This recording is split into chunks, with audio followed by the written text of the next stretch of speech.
Know ye not that ye are gods? Better get some popcorn ready. This one's going to be pretty long. What we're going to be talking about today is something that will be very important in the next few lessons. The topic is male and female energy.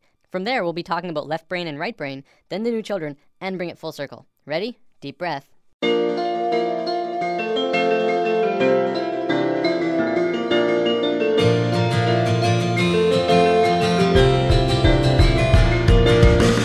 A few weeks ago, we touched upon chakras and how they're at the source of what's affecting your internal systems. What we didn't talk about was the energy flowing within them. Now, there's lots of kinds of energy through and around all of us, and that'll be a future topic later on. Today, I want to talk about two specific energies that can be expressed through this image. The energy that flows here is male and female energy. Male energy is focused, and female energy is creative and random. Neither of them is greater nor weaker than the other, and both can be extremely powerful when fully manifested. Female energy is the land of unbridled possibilities, creative potential, and affecting the universe from within. Focused male energy takes direct roads from point A to point B. This energy can be as strong as a tank, accomplishing tasks and going where it needs to go with precision and without distraction. The important thing to know about this energy isn't how they move. I'm going to use some super basic sacred geometry to demonstrate this. This is the Fibonacci spiral. We're going to be talking a lot more about it when we dive into the topic. For now, all you have to know is that it starts at 1 and flows outward forever in a very specific way and is present in all life everywhere. As male energy flows through the spiral, it goes from base point to point, from here to here, to here to here. It doesn't curve, it just goes straight where it needs to be. Female energy, however, would flow in the actual spiral. It would go around, going in and around outside all of the lines, but still getting to the same or similar results. This is the graphic representation of how it flows, but it also acts in the same way. From this understanding, you can see how we use these energies in our lives. It's the difference between driving straight to work and being on schedule all the time, and taking the scenic route because it's a more pleasant ride, even if it means being late. It's baking a cake strictly by what it says in the cookbook, and putting it together with what just feels right. It's getting that promotion for working the hardest, and getting that promotion for coming up with the best ideas. Here's a relatable example. It's the difference between Inception and Sucker Punch. Both about dreams, but one of them being the masculine story of professional men just doing their no-nonsense work, trying to get the job done, and the other being the feminine story that was creative and random and, according to many, didn't make much sense. Both male and female energy, like the chakras, have their own traits. Male energy is linear, analytical, strategic, and practical. However, when male energy is constricted, it is very blundering and confrontational, and what tends to occur is not seeing all sides of a situation, or not being open to any other possibility other than the one being pursued. You can see a lot of that in today's society. Most commonly, we call it being closed-minded. Female energy, on the other hand, moves in curves. It does not stay inside the lines. It is creativity and movement and expression and emotion. It can do anything and go anywhere, but it has trouble sticking to schedule. If constricted, it can get out of its flow, running rampant between emotions and mood swings and ideas. The creativity could get jumbled and come out as an out-of-control mess. We don't have this widespread issue in today's society, and it has a lot to do with our brain hemispheres. We're gonna look at that in a moment. One big difference between the two is that male energy looks at parts and female energy looks at wholes. Before I go on, I wanna make this clear. Male and female energy has very little to do with sexual orientation. Like, it's in the mix, but it's not a fundamental part of the energy itself. For example, if you look at the shape of male and female bodies, men have straighter bodies, women have curvier bodies. We'll probably come back to this in a lesson down the road. Okay, brain hemispheres. We have two of them, and if you remember what you learned in grade 10 biology, this will be familiar. The left brain is the male energy side of the brain. It is orderly, statistical, logical, and mathematical. It sees things in straight lines, rational and practical. The right brain is the female energy side of the brain. It is our creative side, a free spirit. It is passion and experience of taste and feeling, movement and art. As is the same with the energy, the left brain cannot make sense out of the right brain. You cannot put feelings and expressions within boxes. They must be felt to be truly experienced. The right brain, too, cannot make sense about how the left brain understands things. Okay, so as a species, we are primarily left-brained. Well, incredibly left-brained. This basically means that as a species, we essentially have a male energy imbalance. There is way too much of it. It is dominant and is constricting on the female side of the brain.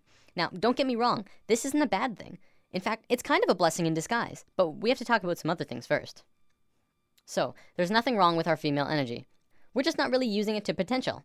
Our male energy is really messed up, and that's why we're where we are right now. By where we are, I mean the economical, political, financial, religious, nuclear, dolphin and bee killing global war crisis. After lesson 1, I touched upon how right now the world is a mess in a myriad of areas. A few people commented saying, well, study the financial crisis, and study the nuclear crisis, and study the political crisis. They're all completely separate issues. And this is how the male energy looks at parts. We're realizing now that it's constricting on our point of view. As a whole, all of these issues together are further proof that we don't understand how to be harmonious because our male energy is out of sync with each other and the planet. So let's look at indigo children and super psychics. There's a new type of children being born on Earth. Since sometime in the 80s, new children started appearing with different or unusual traits.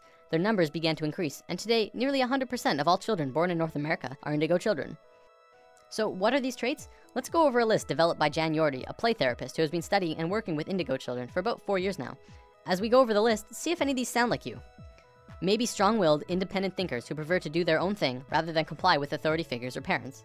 Have a wisdom and level of awareness and caring beyond their youthful experience. Traditional parenting and discipline strategies don't appear effective with these children. If you try and force an issue, a power struggle is the typical outcome. Energetically, indigos are vibrating at a much higher frequency, so they can get scrambled by negative energy easier. Emotionally, they can be very reactive and may have problems with anxieties, depression, or temper rages if not energetically balanced. Are creative right brain thinkers, but may struggle to learn in a traditional left brain school system. Often, indigos are diagnosed as having ADD and ADHD since they appear impulsive. This is because their brain can process information faster, and they require movement to help keep them focused. Indigos are very intuitive, often psychic, and may hear, see, or know things that seem unexplainable. Indigos may have more problems with food or environmental sensitivity since their system is more finely tuned. When their needs are not met, these children appear self-centered and demanding, although this is not their true nature. These children have incredible gifts and potential and may be shut down when not properly nurtured and accepted. So what's causing this? Well, for one, there are 2 new DNA blocks being activated within these kids. They are microcephalin and ASPM. Both of these blocks are designed to regulate brain growth, giving the kids a broader spectrum of thinking and a newer way of learning.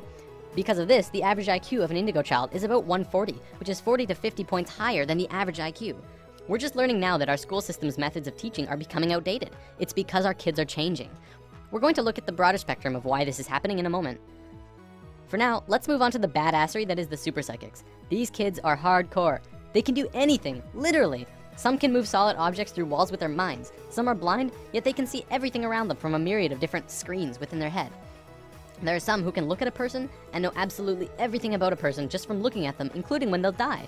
So why haven't we heard about this? You'd think this would be huge in the world.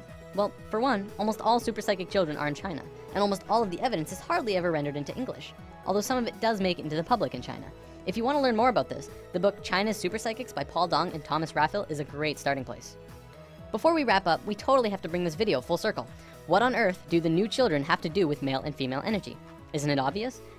Indigo children are directly connected to our species' male energy, and super psychics to our female. As we grow closer and closer to the peak of the shift, the planet itself is beginning to change. Essentially, this is happening to balance us out. On one half of the world, indigo children are being born. On the other half, super psychics. They are here to help the consciousness of the planet in an incredibly crucial time. There are way more indigo children on the planet than super psychics because it's our male energy that needs to understand. It's through the indigo children and their new way of thinking, which is affecting the consciousness of the planet, putting us back onto the harmonious path. As we just learned, to understand things, it takes 2 to tango. You cannot only understand something by reading about it. You need both sides of the brain to click. In the modern world, things like astral projection and channeling aren't really considered science.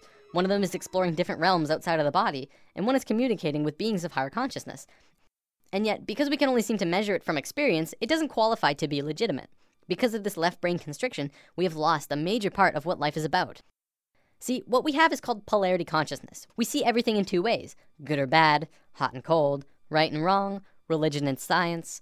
To once again become harmonious with each other on the planet, we have to learn to understand again from the left brain. When this happens, we can move out of polarity consciousness into unity consciousness, and that's essentially where we're going.